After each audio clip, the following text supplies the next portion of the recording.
сіздер мен оқушылар. Бүгін бізде қазақ тілі сабағы. Біз қазақ тілі сабағынан қазіргі өтіп жатқан бөліміміз белгілі спорт жұлдыздары, ал грамматикалық тақырыбымыз етістік және оның түрлері. Сондықтан да біз бірінші сабағымызды бастамас бұрын бүгін топтық жұмыс жасайтын болғандықтан топқа бөлініп алайық. Балалар, спортта жүрген адам спортпен айналысса епті, шымыр және алғыр болады. Және денсаулығы мықты болады. Сондықтан да қазір менің қолымдағы осы қағаздар арқылы алып 3 топқа бөлінесіздер. Келіп, мына жерден қағаз алыңыздар. Мен сіздердің қолдарыңызға қағаз беремін. Сол бойынша топтарға бірігесіздер.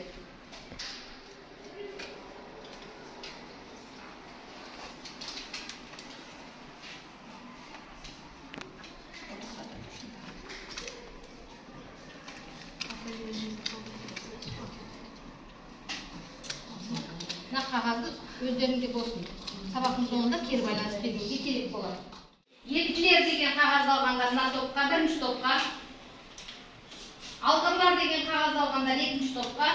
Шымырлар деген қағаз алған балалар үшінші топқа жайғасыңыздар.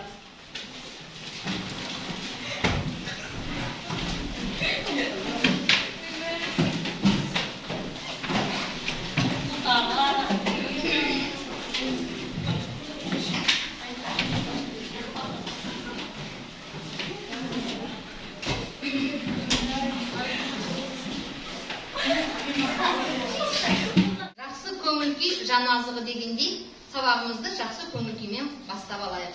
Онда топтар бір-бірімізге жақсы тілек, бүгінгі сабаққа жақсы көңіл-күй тілеп, бір-бірімізге тілек айтайық. Сабақта бәріне жақсы көңіл-күй тілеймін. Бәрі сәтті болсын.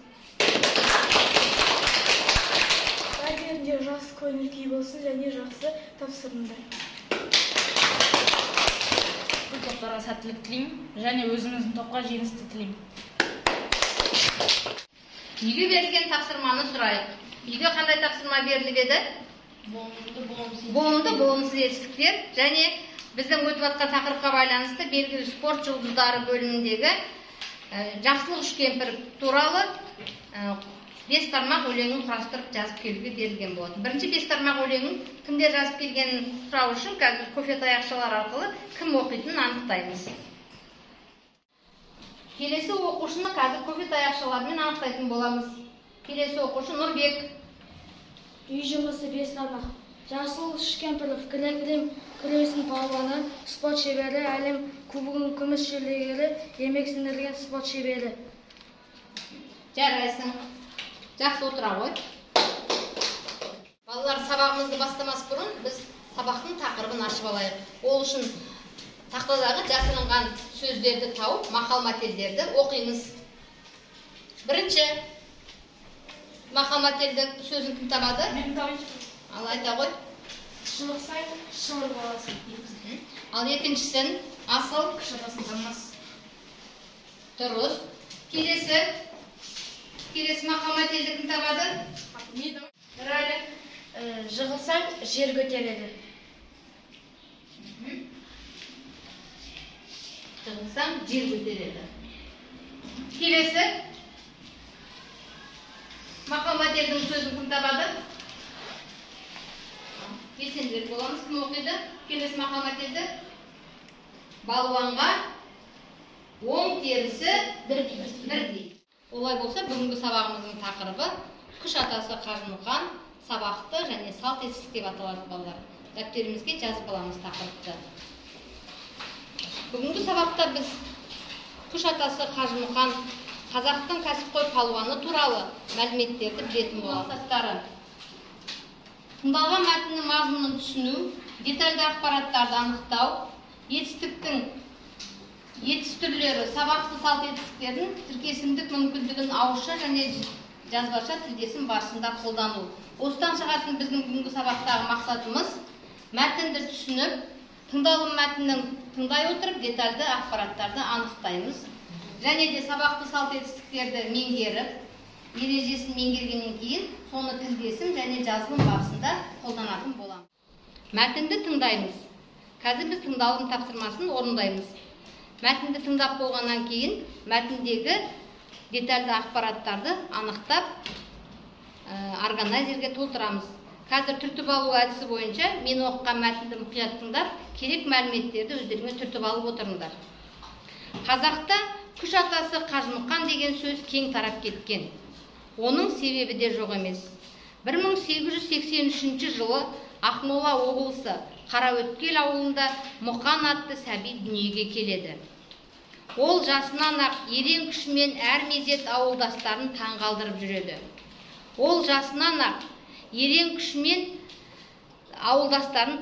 жүреді. Мұқан 18 жасында алғаш рет Омбы қаласында ашылған циркте орыс балуаны Злобинмен белдеседі. Злобин оған Петербургтегі күрес мектебінде оқуға кеңес береді. Балалар, енді қазір біз тыңдалым тапсырмасын орындаймыз. Тыңдалым тапсырмасы мәтінді 3 бөлікке бөліп, 3 топқа беріледі. Сол 3 бөліктегі детальді ақпараттарды өздеріңізге берілген органайзерге, яғни дара диаграмма органайзеріне мәтіндегі детальді ақпараттарды жазасыздар анықтап.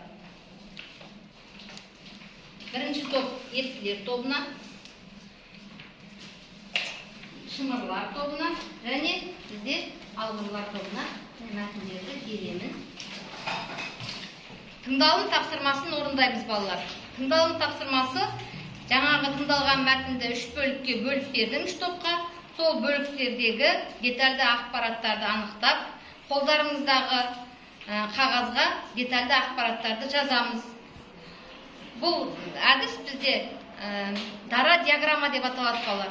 Дара диаграмма әдісі бойынша детальді ақпараттарды анықтап, жаңағы органайзерге толтырасыздар. Іске сәт топпен жұмыс жасаймыз қазір.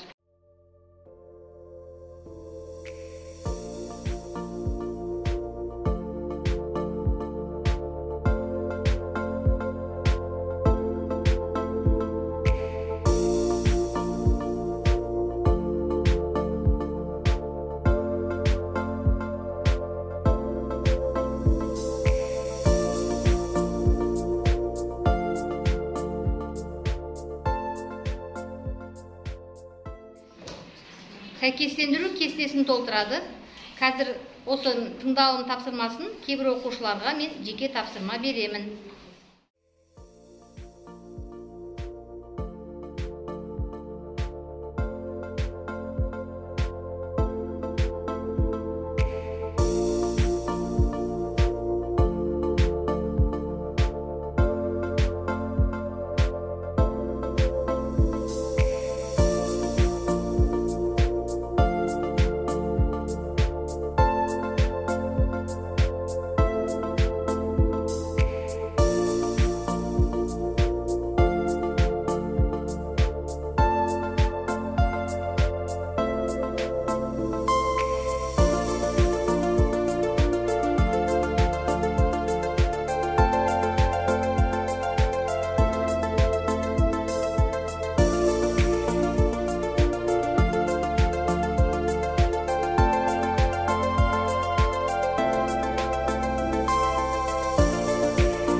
Балалар, енді топтық жұмыстарымызды қорғаймыз. Әр топ берілген тапсырма бойынша өздерінің тапсырмаларын айтады. Бірінші топ еріктілер тобы. Біздің тақырып дара диаграмма. Детальді ақпарат. Қажымұқан 1883 жылы Мұқан дүниеге келеді. 18 жасында алғаш рет Омбы қаласына барады. Қараөткел ауылында дүниеге келеді. Германияның Крен қаласында неміс палуан Веберді жеңіп алды. 18 жасында Злобиннің белдеді. 1913 жылы халықаралық жарыста алтын медальді жеңіп алды. Бұл екінші топтың дара диаграммасы. Чорный Иван атанды. 1927 жылы қазақ даласының батыры аталған. Никитинлар циркінде бірінші қажы атағымен күресті. 1911 жылы түріктің палуаны Нұрланы жықты. Нұрланы жақына үшін қажа аталынды. Үшінші топ шымырлар тобы. Бізге дара диаграмма детальді ақпараттарды жинауға берілді. Қажымұқан 1948 жылы 12 тамызда қайтыс болды. Ұлы атамыз Қажымұқан 100 000 сом ақшасына жасатты. Амангел Имановтың атын берген. Қажымұқан 148 алтын, күміс, қала медаль алған екен. Қажытай Шалабаев 120 рет жаугерлік тапсырма орындады. Жақсы, жарайсыңдар. Балалар, біз жаңа топтық жұмысты орындадық. Енді топтар бір-бірімізді бағалаймыз. 2 жұлдыз бір тілек арқылы топтар бір-бірін осы тапсырманы қалай орындағанын бағалап шықсын. Үшінші топ өте жақсы тапсырмаларды орындады. Бірақ та бір тілегім, олар тағы да бір ақпарат қосуға болатын еді. Балғырлар тобы сабаққа өте күшті қатысты, белсенді отырды. Бірақ бір тілегім, жарты оқушы белсенді қатысты, ал жарты оқушы белсенді қатыспады. Біздегі келесі тапсырма жазылым тапсырмасы балалар. Сабақты және салт етістіктерді меңгеріп, осы тапсырманы орындайсыздар. Бұл жұптық тапсырма. Кесте бойынша бір бағанда зат есімдер берілген, екінші бағанда етістіктер берілген. Осы зат есімдерді етістіктермен байланыстырып дәптерге жазасыздар да, оның сабақты және салт етістік екенін ажыратасыздар. Жұртпен бірлесіп жұмыс жасаймыз да дәптерімізге орындаймыз.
Менің жауабым кубокты жеңіп алды, жорыққа аттанды, тапсырманы орындады.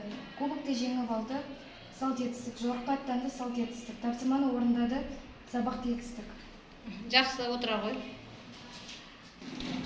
Менің жауабым күреске шықты, досымен сөйлесті, кітап оқыды. Күреске шықты, салт етістік, досымен сөйлесті, сабақты етістік, кітап оқыды, сабақты етістік.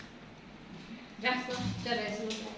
Балалар, сабағымызды қорыта келе, бүгінгі сабақта үйренгенімізді, өзіміздің әрекетімізге баға бере отырып, оқу жетістіктеріміздің жетістік баспалдағы деген рефлексия парағына жазып жапсырамыз балалар. Өз ойымызды білдіреміз.